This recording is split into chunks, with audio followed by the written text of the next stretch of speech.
தூத்துக்குடி கீழே அரசடி பகுதியில் போதை கும்பல் ஒன்று பெட்ரோல் பங்கை அரிவாள் உள்ளிட்ட ஆயுதங்களால் கொடூரமாக தாக்கிய சம்பவத்தின் சிசிடிவி காட்சி வெளியாகியுள்ளது. செய்தியாளர் ஷேக் மதார் இணைப்பில் இருக்கிறார். ஷேக் மதார், வணக்கம். கூடுதல் விவரங்களை சொல்லுங்க. வணக்கம். தூத்துக்குடி ராமேஸ்வரம் சாலையில் கீழரசடி பகுதியில் ஒரு பெட்ரோல் பல்க் உள்ளது. இந்த பல்கில் நேற்று மாலை 5 மணி அளவில் இருசக்கர வாகனத்தில் வந்த 3 பேர் எரிபொருள் நிரப்ப வந்துள்ளனர்.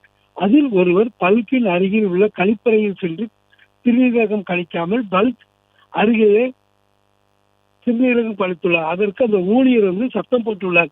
இதில் பொதுமக்கள் நடமாடும் இடம், இந்த இடத்தில் ஏன் சிறுநீரகம் கழிக்கிறீர்கள், கழிவறையில் போய் கழியுங்கள் என்று சத்தம் போட்டுள்ளார். அப்போது அந்த கும்பல் எங்களிடமே நீ சத்தம் போடுகிறாயா, உன்னை என்ன செய்கிறேன் பார் என்று சொல்லிவிட்டு அங்கிருந்து சென்ற கும்பல் 1 மணி நேரம் கழித்து 10 பேருடன் வந்த அந்த கும்பல் மது போதையில் வந்துள்ளனர். வந்து அந்த ஊழியர்களை கட்டையாலும் கத்தியாலும் மிரட்டி அடித்துள்ளனர். மேலும் பல்கில் கல்களை வீசி கடுமையாக தாக்கியுள்ளனர்.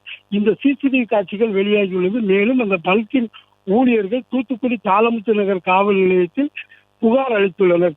தங்கள் மீது தாக்குதல் நடத்தியவர் மீது நடவடிக்கை எடுக்க வேண்டும் என புகார் அளித்தனர். இதைத் தொடர்ந்து சிசிடிவி காட்சிகளை கொண்டு அந்த நபர்களை போலீசார் தீவிரமாக தேடி வருகின்றனர்.